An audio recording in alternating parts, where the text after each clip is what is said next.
And we are back.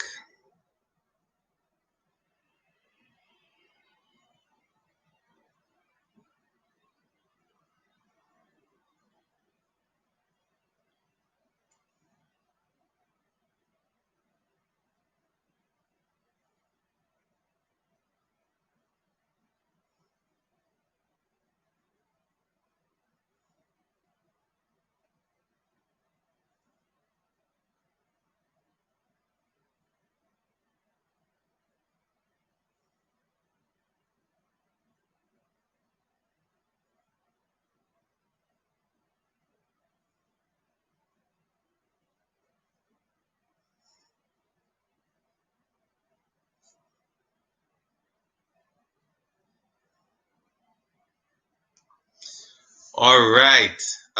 So in the last chat, I wanted to answer Vasudeva. Just remind me of what your question was. Right. Vasudeva asked about evading taxes. Tax evasion is illegal.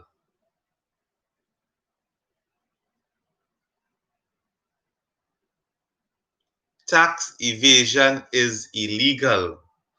And nothing that we teach will be in lines with tax evasion. Tax evasion is where you, outside of the controls of the law, you engage in accounting practices that are not generally accepted accounted practices, that are outside of the GAAP principles, sorry. So tax evasion, no, we are not talking about tax evasion at all. When I say register yourself as a sole trader, I say you do your own taxes and calculate your own taxes, because the government is going to use a broad brush approach and take out taxes from you that you will have to eventually reapply for when you do your income tax return form. All right. But Matthew asked, what are the benefits of applying as a sole trader? One, it's going to start off your entrepreneurial interest. It's going to encourage you to become more disciplined and make you in more control of your life. It's going to now pivot you to pivot you to engage in business activity. You will now have a better understanding of business activity, and you can now transform yourself from having several proper sole traders. You can all now form one company. All right.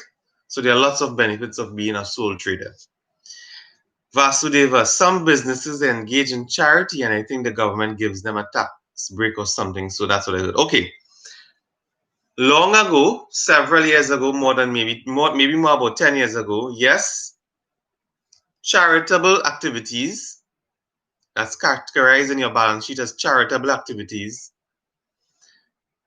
does lead to tax breaks. Long ago. Now it's not. No longer.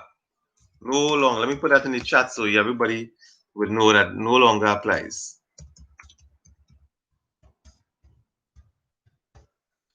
What does apply for tax breaks is advertising. Spending money on advertising is not a taxable figure. All right. So advertising is what gives you the break on tax, not charity. All right.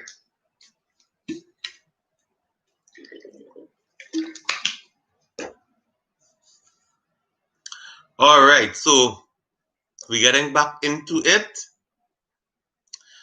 Monthly expenses timeline, monthly sales timeline. Now these will just be further explanations of your financial projections and your sources and use of startup funds and operating funds. Those monthly expenses timeline and your monthly sales timeline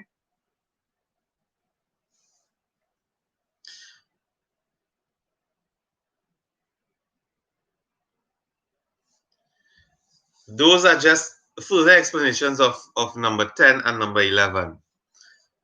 Then below we have profits and losses for the year, things that you would need to be very factual, very matter of fact about, very realistic about. And then your references for what you did, for how you went about doing your business plan or your business proposal. So we're going through now, we're on to page 4. We're talking about here the mission and the vision. The mission and the vision. Now, you see, it might look a little different to what we spoke about in class, but this is okay as well. Several visions. Several visions. Are these visions out of reach? Are these visions somewhat unattainable? Are these visions great? Are these visions grand?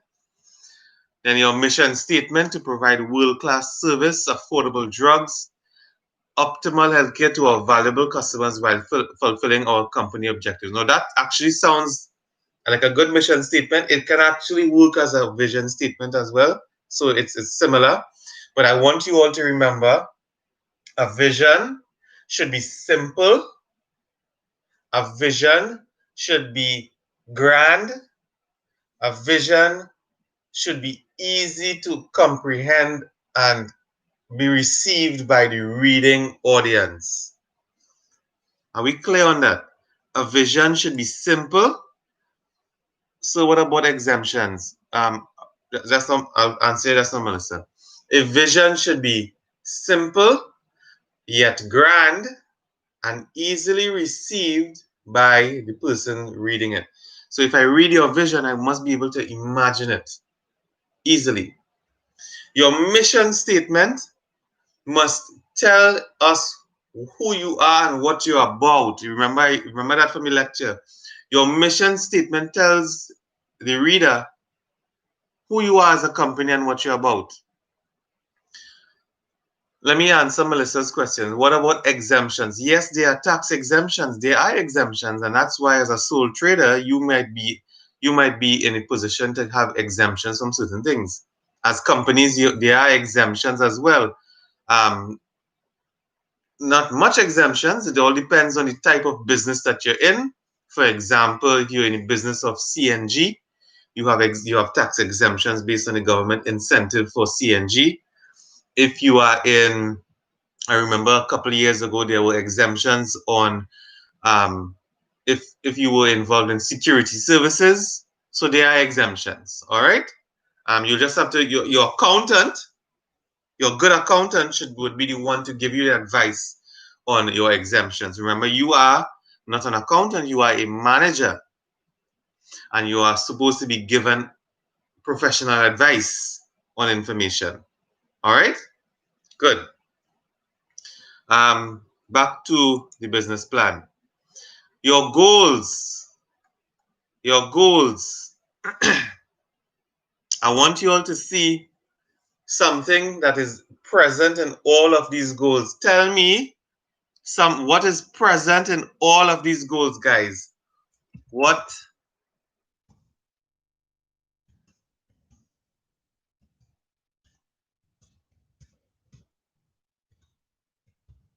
Tell me. What is present in all of these goals?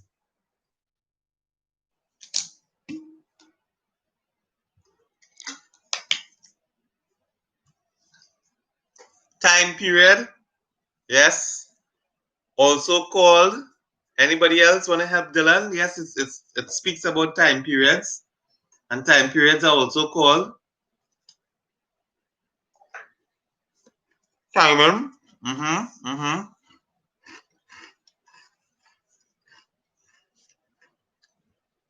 Matthew and Faraz, you both are correct. Thank you, Sarah. Sarah got it. Sarah had the answer I'm looking for. The goals listed there, they all have measurables. They all have measurables. They all have metrics associated with each one. So yes, Matthew, yes, Faraz, they're smart. But the term I was looking for is metrics. All right, Melissa, operational plans. Let me see. Yes, it gives an yes, Melissa. It gives an idea of operational plans, but it more speaks about the goals being smart. All right, good. Reese, smart, good. Thank you all very much. But Sarah had a perfect on point. Metrics, good. To become self-sustaining, profitable pharmacy within 12 months of opening. You're measuring yourself in a year, and you're measuring yourself based on profitability. You're measuring yourself based on self-sustaining, and we looked at ratios yesterday that can help. Those are financial ratios that can help you know if you are self-sustaining. Remember those ratios? To gain loyal and regular clientele of 25 persons within 6 months of opening. Again, metrics 25 persons within 6 months. The intangible there is regular, but you can actually measure that by knowing writing down the name of the individual so you know them by name. To secure total financing within 1 month. Metrics again, 1 month. Total financing, all the end figure you're looking at. To obtain the prospective location within a month. Again, metrics, and we go down the line of metrics. Please recognize that metrics are a very important part of your goals, which must be smart. They must be specific, measurable, attainable, realistic, and timely. Any of these goals here, are they attainable? Are they not realistic? They are all attainable. They are all realistic. They all have a timely. They all have a timely component to it. They're all very specific. So these are good goals. Moving down now, we have the four P's of marketing: product, price, place, promotion. All the four P's of marketing. And the four P's of marketing, what does it do? What's the purpose? Firaz asking, so business plan will need metrics, but we would not have projections. What do you mean by that, Firaz? Profits and loss tables, profit losses tables. I'm not understanding your question too clearly. Our business plan will need metrics, but we would not have projections. Of course, you have to have projections. You're going to see that later on in an example. I was about to say, right. So the four P's. What is the purpose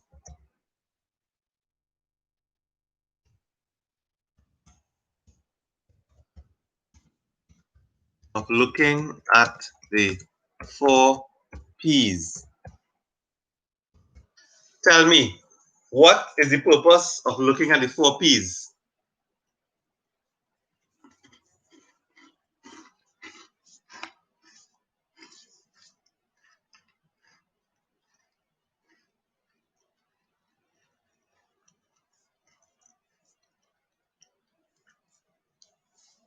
Give an image of your product to the customer. Image in the sense of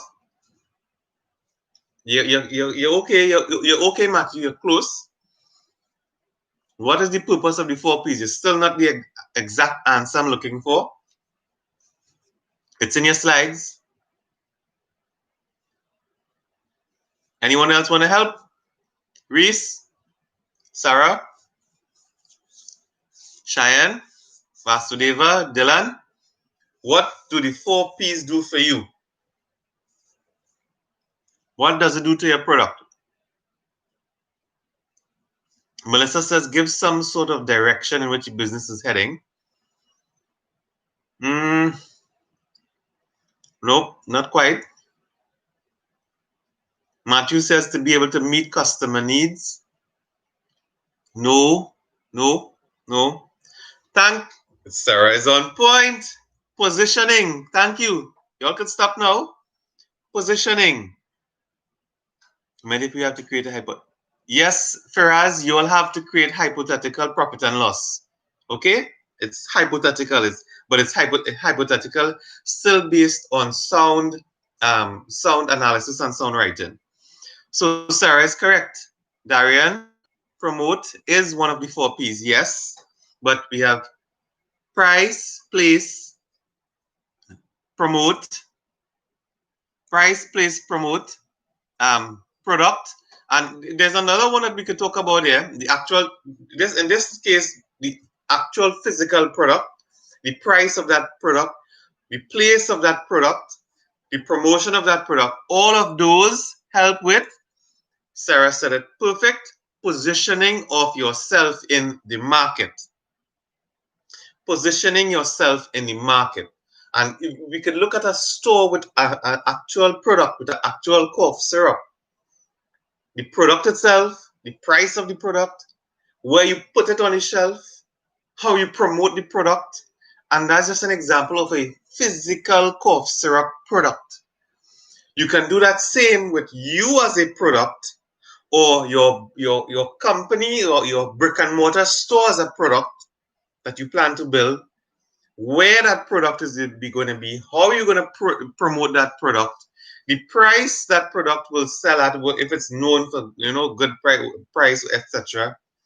Those things position yourself in the market. So you are on point, Sarah. Position yourself. Perfect. Great. We're moving along. So we looked at, and I wanted to mention there's another P, and this P applies to management in the general sense, not specifically retail management only. But there's a P that's missing there that we can sometimes replace the product, because the P is people. The people. So in good management, you always look at people as necessary to carry out your mission. And the other thing that would replace the P there would be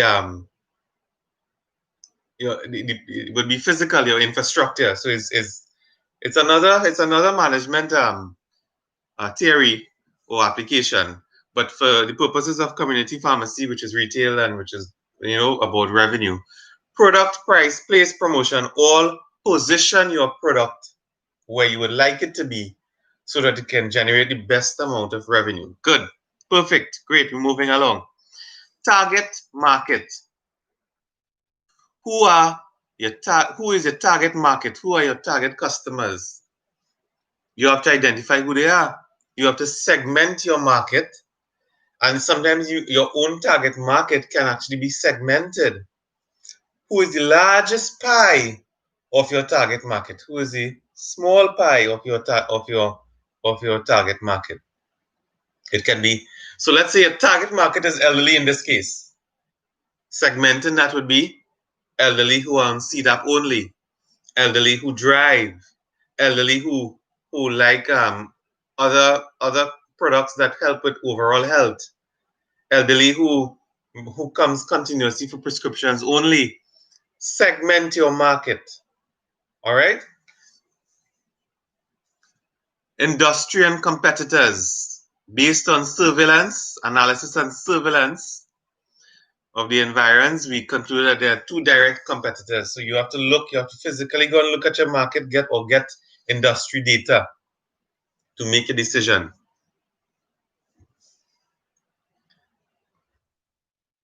And it went on to now detail the strategies that we are going to use using the 4 Ps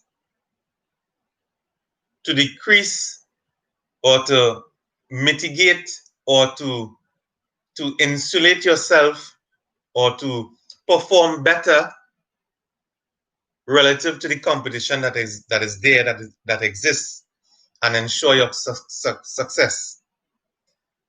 So it details here now the strategy of your products, what type of products you have, and where they will be, and quality of the products. the prices of the products, how you do your markup, what discounts you offer, those things. The place where the products are, the place where the pharmacy is at, the detailing, the location. You think location is always supposed to be good.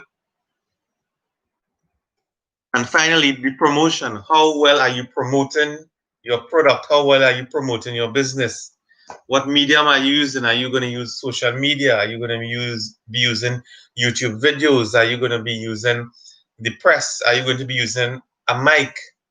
A mic. I don't know if any of you are unfamiliar, but the traditional mic in a neighborhood, and especially in rural communities, they go through to a mic to announce deaths, to do promotions for groceries. It goes on now to detail the type of services that you're going to offer.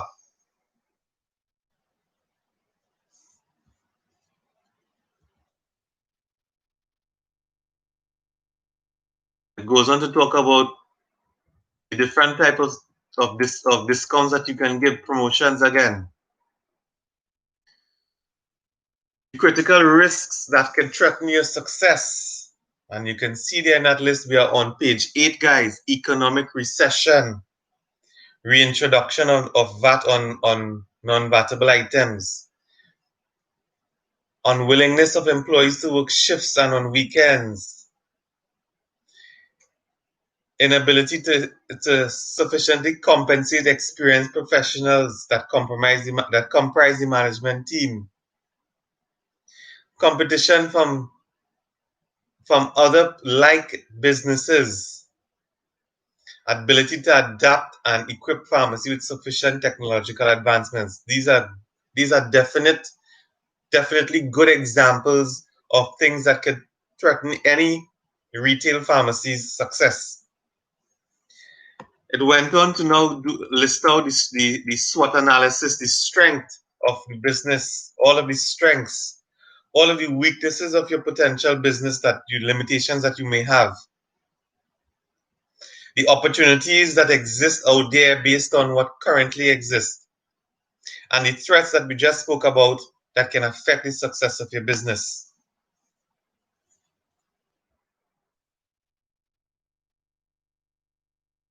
Management team. Who are the people who are going to be on your management team of this new pharmacy? Detailing their qualifications, their experience.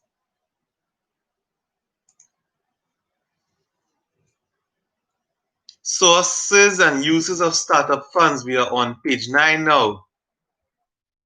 Looking at your long-term assets, and you see there a nice concise list of inventory, long-term assets,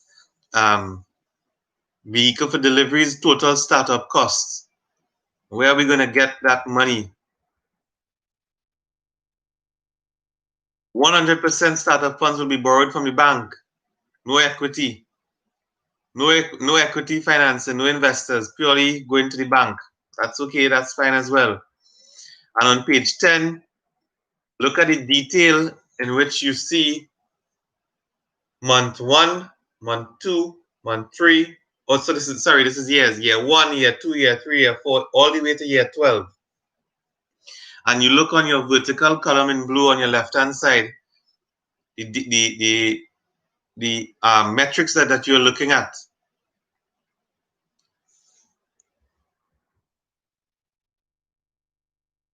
Monthly expense timeline. You're looking at your monthly expense starting off low. And as your business grows, your monthly expense will increase. Why will your monthly expense increase?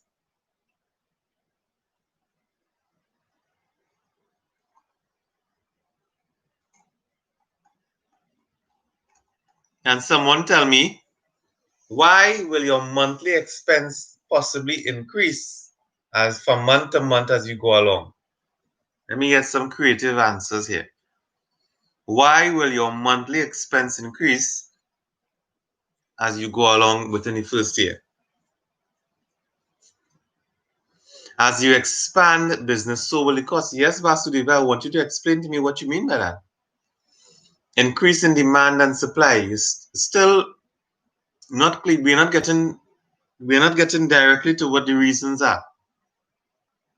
As it grows, as it grows, you'll need more workers. And yes, you'll need more stock.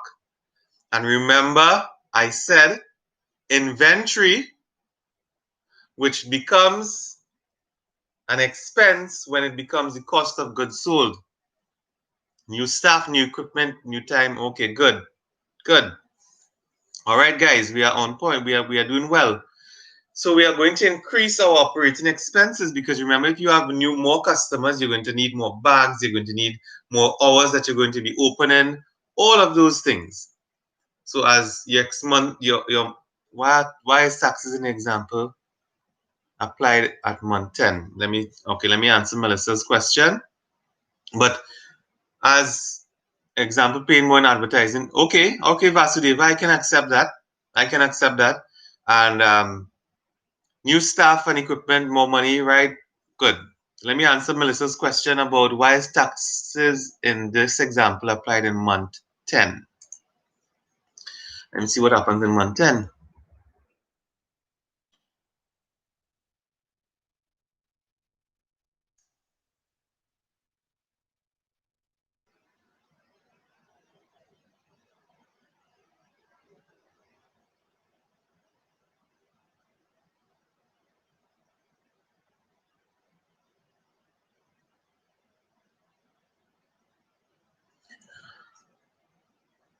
Okay, so to answer Melissa's question, most likely that's because uh, um, based on like a government regulation, it's a little different for us now. I think before you only were allowed to pay tax when you reach a certain figure, when you reach a certain revenue figure. That's the only time before. This is before, right? Um, Now you have to pay what we call business levy. No matter what sales you make, you must pay business levy, which would feed into your corporation tax at the end of the financial year. So, profit or not, you must pay business levy now. So, I think to answer Melissa's question, before you only paid taxes if you made a profit. All right. Yes. So Matthew answered you there.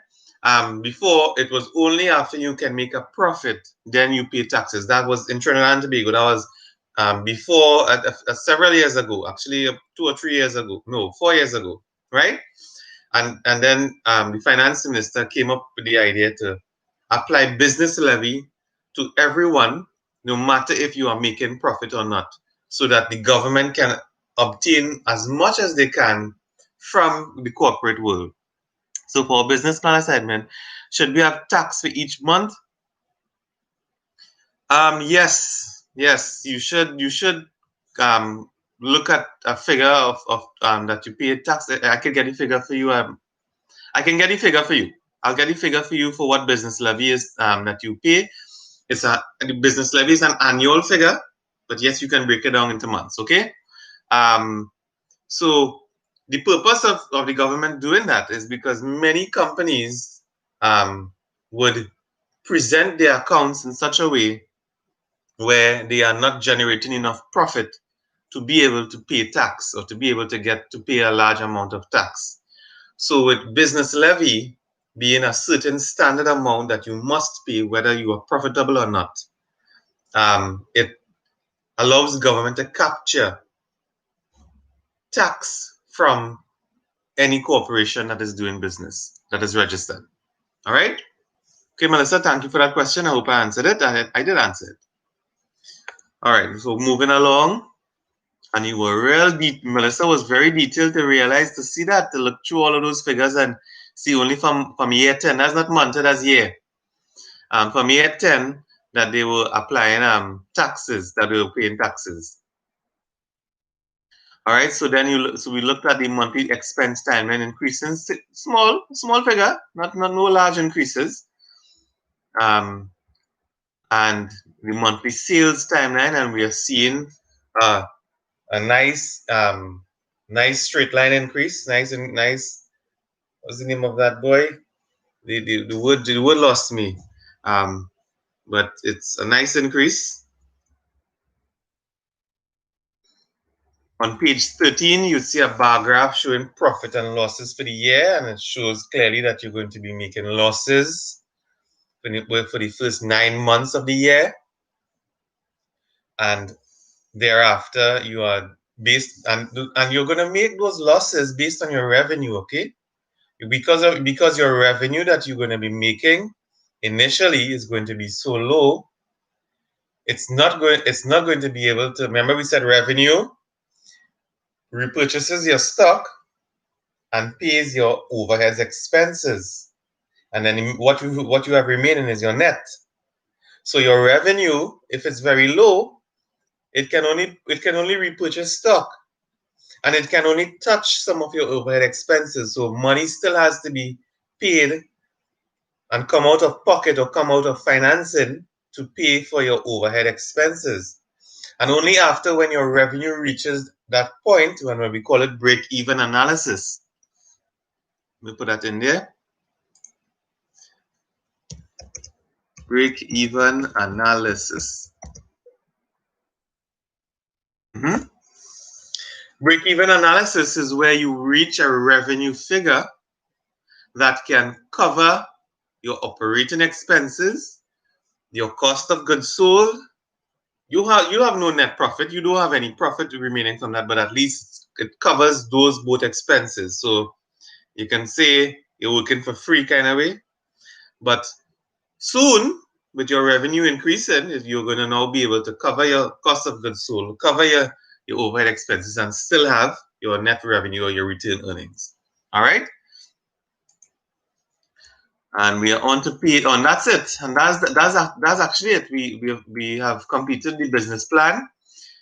These are nice pictorial diagrams that can be used. Gives the person reading a nice summary vision of what your presentation is. This is on page 10 is a very detailed table that would show the robust nature of your data and your analysis. It's good. It might seem busy, but for the accountants at the bank and for the accountants who are equity investors, they would go through this with a magnifying glass and look through your figures and ensure that your figures are on point. So although it's busy, it's a busy slide, it's still very good, very strong, very important information that should be there for the purpose of being detailed. All right. So we've gone through in detail the business plan. I invite for you now any questions that you have. So how come the diagram is for years and not months? Because you ought looking at it month to month or looking at it for 1 year is too short term. Generally speaking, businesses take years in which to move from being running at a loss to finally break even and then profit. Generally speaking, large corporations, that's how they operate. They know for several years they are not going to be able to make any profit whatsoever.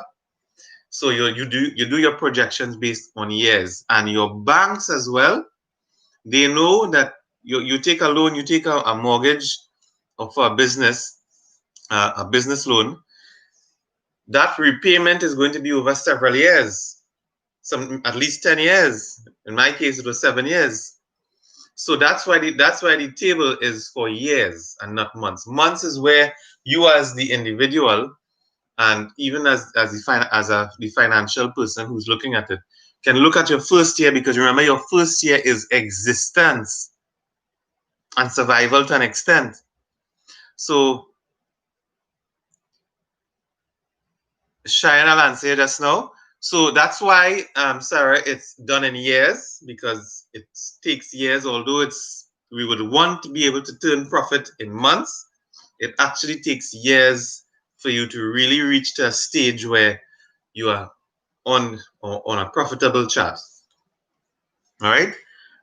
Cheyenne asking, how do we get values? Are they just hypothetical figures to make up? Yes, they are hypothetical figures, but it still must be sound. It still must make sense. Understand what I'm saying? Because we will ask how realistic are these figures? Remember, you need to be realistic. Vasudeva, according to this table, net profit is achieved after the 10th year. According to the table. Okay, let me just take a look at this, Vasudeva.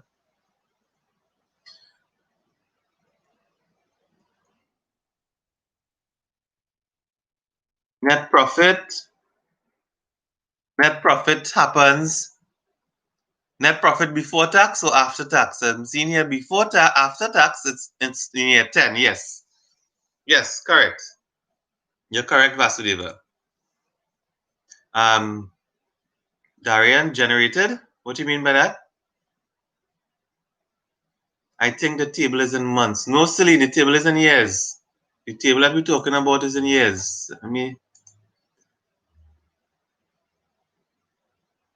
Oh, month.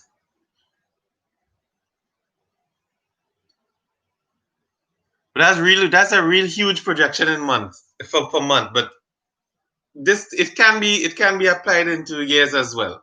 All right. But to move from 45,000 to 117,000 within a year is pretty impressive if it is that it can actually be done. All right. But this table to answer silly to answer Celine, yes, it is in months, but it can also be in years as well. And actually, years would be more realistic. Years would be more realistic for a large organization to be able to really generate some net profit. All right. The heading said it's for the first year. Okay. All right. So it's in for the first year. Generated value generated. Darian, I don't understand what you're trying to say there. I think it's a typo because the heading for the table says years. Let me see what it. Maybe it's a typo, but as I said, it can be. You can do a detailed financial projections for the first year. No, it says for the first year, guys. So it's financial projection for the first year. But you can do this table for years or months once it's detailed. Our business plan, should we do it in years? I think the business plan should be done in years. Yes. If someone wants to be extra and they want to do it within 1 year and do it in months, go right ahead. Let's take a look. Let's see what it looks like. All right. So I'm inviting questions from you guys. Any questions on what we did so far?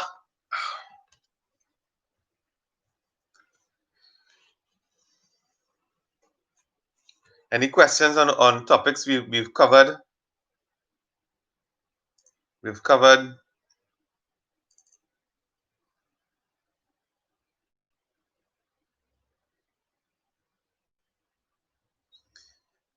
managing small business startups.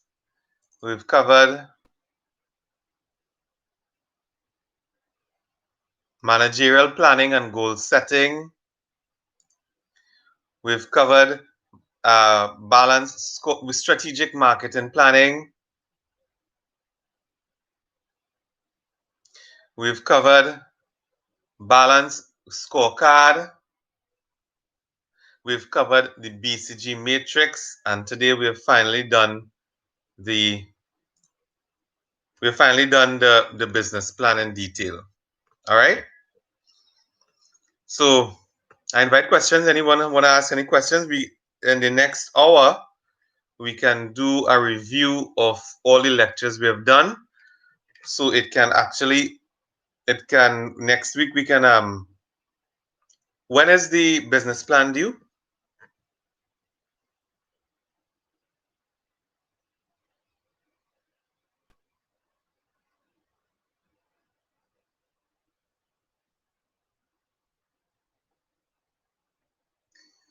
All right, let me see. Business plan 31st, which is next week Friday. Okay, good. So therefore next week Tuesday we can deal and Friday at 12 a.m. Okay, great. So guys, so next week Tuesday, we can go through your business plans before you make your submission. I can assist if I can. If I'm allowed to, I'll have to confirm with Dr. Maraj if I am allowed to help you through it. I don't see it being a problem. And so you can produce some good business plans for us to review. All right. So that's what we'll do next week. And we'll also do some 11:59 p.m. in the night. Okay. So what we can also do next week, today actually, we're going to start doing a review of the lectures that we've done so far in the next hour. And next week, we will continue the reviews and we will do some of your business plans. And that next week, most likely, will be the last lecture. All right.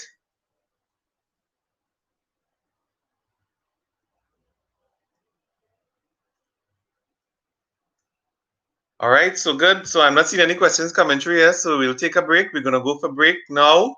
And we shall return at 11 a.m. to start our review of the lectures done. Okay, so break, return 11 a.m. Okay, so see you at 11 a.m.